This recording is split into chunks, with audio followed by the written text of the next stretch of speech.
सरकार आती है चली जाती है, आम आदमी पिसता रहता है, मरता रहता है और हमेशा पैसे भरता रहता है। देश में कोई अकाउंटेबिलिटी नहीं है। मतलब आप पैसे दे रहे हैं, आप टैक्स भर रहे हैं, आप गवर्नमेंट के लिए हर चीज़ कर रहे हैं, मगर आपको गवर्नमेंट नहीं देखेगी अगर आपको उसकी ज़रूरत पड़ेगी। हम सब लोग देख चुके हैं, कोविड के टाइम में भी देख चुके हैं, फिर मोनेटाइजेशन के टाइम में भी देख चुके हैं, मगर हम लोगों की जो मेमोरी है वो बहुत ही वीक है। हम लोग याद नहीं रखते हैं और जब इलेक्शन का टाइम आता है तो हम लोग वो भूल जाते हैं। लेटेस्ट न्यूज़ है कि ये जो टेकी की डेथ हुई थी अभी पानी में डूबने से, तो वो 27 साल का लड़का अपने घर जा रहा था जॉब के बाद एंड वहाँ पे बिल्कुल ये डेंस फॉग था। तो वहाँ पे वो जब गाड़ी चला रहा था तो उसके 10 फुट के बाद ही वहाँ पे पानी भरा हुआ था काफी आगे रोड के साइड में। वो अपनी गाड़ी उस साइड से लेके जा रहा था, उसे दिखाई नहीं दिया, उसकी गाड़ी उसमें पानी में चली गई ना। वो पानी में जाने के बाद ना तो वहाँ पे कोई रिफ्लेक्टर था, ना वहाँ पे कोई साइन बोर्ड लगा हुआ था, ना वहाँ पे लाइट्स थी। किसी को पता नहीं लगा, उसे भी नहीं दिखा और उसकी जो गाड़ी थी वो पानी में चली गई। पानी में जाने के बाद क्या होता है कि वो अपने फादर को फ़ोन करता है कि पापा मैं डूब रहा हूँ, मेरे को बचा लो। तो वो उसके फादर वहाँ पे आते हैं एंड अप्रॉक्सीमेटली 90 मिनट्स तक वो लड़का ज़िंदा था।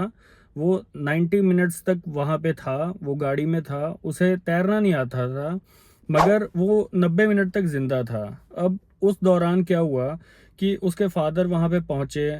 उसके फादर पहुँचने के बाद उन्होंने पुलिस भी बुलाई, वहाँ पे एसडीआरएफ की भी टीम आई, मगर किसी ने भी इतनी जहमत नहीं उठाई कि वो उसको बचा पाते हैं। बिकॉज वहाँ पे फॉग इतना था, रात का टाइम था, अंधेरा था, कुछ दिख नहीं रहा था, बचाना पॉसिबल नहीं था बिकॉज गाड़ी जो थी वो पानी में डूब चुकी थी। नाउ अब इस केस में कैच क्या है कि वो जो यहाँ पे पानी भरा था, वो पानी जो भरा था वो भरा था एक बिल्डर की वजह से। बिकॉज वो वहाँ पे बेसमेंट बनाने जा रहा था, इसलिए वो जो एरिया था वो मिट्टी वहाँ पे खोदी गई थी। तो मिट्टी खोदने की वजह से वहाँ पे पानी भर गया। अब पानी भरने के बाद में जो है वहाँ पे वो गाड़ी चली गई एंड उसकी डेथ हो जाती है। तो इस केस में जो अभी लेटेस्ट डेवलपमेंट है वो अभय कुमार जो एक बिल्डर है उसको अरेस्ट किया गया है, क्योंकि वहाँ पे उन्होंने मिट्टी खोदी हुई थी पूरी बेसमेंट के लिए एंड वहाँ पे पानी भरा हुआ था। नाउ सबसे मेन क्वेश्चन क्या है कि हमारे देश में अकाउंटेबिलिटी किसकी है। हम लोग हमेशा गवर्नमेंट से क्वेश्चन करते हैं अगर कोई भी मिसहैप हो जाता है एंड गवर्नमेंट जो है उसको छोटे मोटे ऑफिसर को पकड़ के उसके ऊपर वो चीज़ थोप देती है और उनको जॉब से निकाल दिया जाता है। मगर जो बड़े टाइकून्स हैं जिनकी गलती है, जिनको अकाउंटेबिलिटी लेनी चाहिए, वो लोग तो लेते नहीं है अकाउंटेबिलिटी। हमारे इंडिया में ये कब चीज़ें सुधरेंगी, कब हम लोग जो है ऐसा कह पाएंगे कि हमारा देश जो है वो चाइना या अमेरिका से आगे है। हम लोग अपने देश को कंपेयर करते हैं एंड कोशिश करते हैं कि हमारा देश इनके बराबर बन जाए, मगर हम लोग कभी ये कोशिश नहीं करता कि हमारा देश इनके आगे जा पाए। हम लोग अगर पॉलिटिशियन से कोई अकाउंटेबिलिटी मांगेंगे तो वो अकाउंटेबिलिटी की जगह हमें बताएंगे कि दूसरी पार्टी ने क्या किया। और अगर हम दूसरी पार्टी के पास जाएंगे तो वो बोल देंगे कि हम तो पावर में ही नहीं है, तो जो पावर में है आप जाके उनसे क्वेश्चन करो। ये सवालों का जो ट्रैप है ये कब तक चलता रहेगा। अगर आप मुस्लिम से क्वेश्चन करोगे तो वो हिंदू पे डालेगा, आप हिंदू से क्वेश्चन करोगे तो वो मुस्लिम पे डालेगा। सवालों के घेरे में ये चीज़ें चल रही हैं, एक टेबल से दूसरे टेबल और दूसरे टेबल से तीसरे टेबल, यही क्वेश्चंस होते हैं।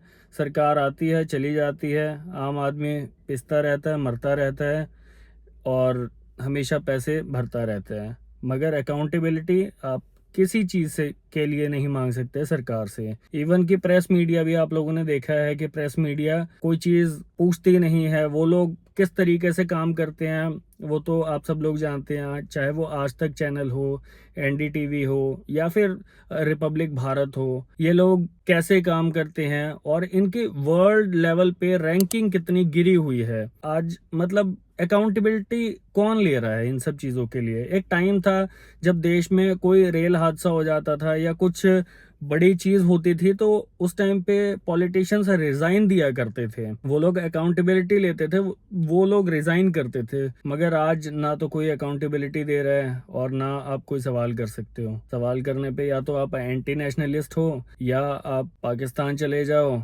या यही सारी चीजें चलती हैं। इस देश में सवाल पूछना बहुत ही बड़ा जुल्म है, आप सवाल नहीं पूछ सकते। अब इस केस में एफआईआर रजिस्टर हो गई है, वो एफआईआर का ट्रायल चलेगा सालों साल, 4-5 साल तो नॉर्मल होता है जो एक ट्रायल चलता है, वो 4-5 साल ट्रायल चलेगा। ट्रायल चलने के बाद में क्या फैसला आएगा, किसी को सज़ा होगी तो थोड़ी बहुत सज़ा होगी और उसके बाद उसको जेल से बेल मिल जाएगी, सस्पेंशन मिल जाएगी, वो बाहर आ जाएगा। मगर उस परिवार को कभी इंसाफ नहीं मिलेगा जिसने अपना एक बेटा खोया है, वो भी 27 साल का लड़का यार। उसने अभी तक के अपने करियर में कितना टैक्स पे किया होगा गवर्नमेंट को, कितना काम किया होगा देश के लिए, मगर कोई अकाउंटेबिलिटी नहीं है उसके लिए।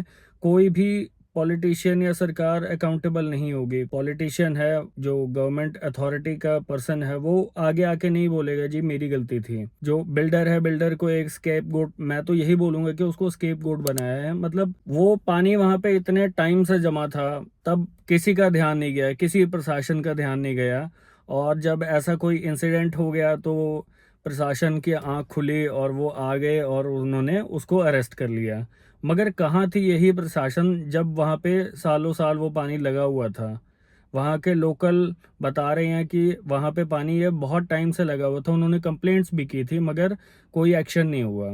एंड इसमें सबसे सोचने वाली बात है कि जो एसडीआरएफ की टीम आई थी, जो पुलिस ऑफिशियल्स वहाँ पे थे, उनमें से कोई आदमी पानी में नहीं उतरा कि उसको बचाने की कोशिश कर सके, जबकि एक आदमी, वो भी शायद डिलीवरी वाला है, वो वहां पे आया, वो पानी में कूदा, बचा नहीं पाया मगर उसने पूरी कोशिश की। तो मतलब किस बेसिस पे जो है वो जॉब्स दी जाती हैं। ऑब्वियसली जब एसडीआरएफ या फिर कोई ऐसी जॉब्स की बात आती है या पुलिस की जॉब की बात आती है, अगर आप फिजिकली फिट नहीं हैं तो आप जॉब डिजर्व नहीं करते हैं। वो जो डिलीवरी वाला आया वहां पे, उसने पानी में कूदा, मतलब ठंड तो उसे भी लगी होगी, वो भी किसी माँ का बेटा होगा, मगर उसने अपनी कोशिश की। जो पुलिस वाले हैं या फिर एसडीआरएफ है, मैं स्पेसिफिक किसी एक पर्सन को इसका जिम्मेवार नहीं ठहराता, ये पूरा सिस्टम ही करप्ट है, ये पूरा सिस्टम ही खराब है। ये सिस्टम कब चेंज होगा? एंड मैं ये भी बता देता हूँ कि ये सिस्टम चेंज नहीं होगा बिकॉज ये डीपली खराब हो चुका है। पॉलिटिशियंस के बच्चे बाहर निकल चुके हैं एंड बड़े बड़े बिजनेसमैन के बच्चे बाहर निकल चुके हैं। तो मरने के लिए सिर्फ आम आदमी है, या तो गरीब आदमी है या आम आदमी है। गरीब आदमी उतना टैक्स नहीं पे करता तो उसकी जान की तो कोई वैल्यू नहीं है, बट एक मिडिल क्लास आदमी टैक्स पे करता है तो वो थोड़ा बहुत क्वेश्चन कर लेता है। इंडिया में रहने का मतलब, कोई मेरे को बताए कि इंडिया में रहने का क्या बेनिफिट है। जाहिर सी बात है, आप विदेश में जब टैक्स पे करते हैं तो आपको बहुत सारे बेनिफिट्स मिलते हैं, फ्री एजुकेशन। अगर कोविड के टाइम पे देखा जाए, कैनेडियन गवर्नमेंट ने $2,000 दिए थे पर मंथ कि आप घर से बाहर नहीं निकलोगे एंड आपको जो गवर्नमेंट है वो इतना पैसा देगी। हम लोगों ने गवर्नमेंट को पैसा दिया था। I don't know what to say, but I feel कि इंडिया में कोई फ्यूचर नहीं है।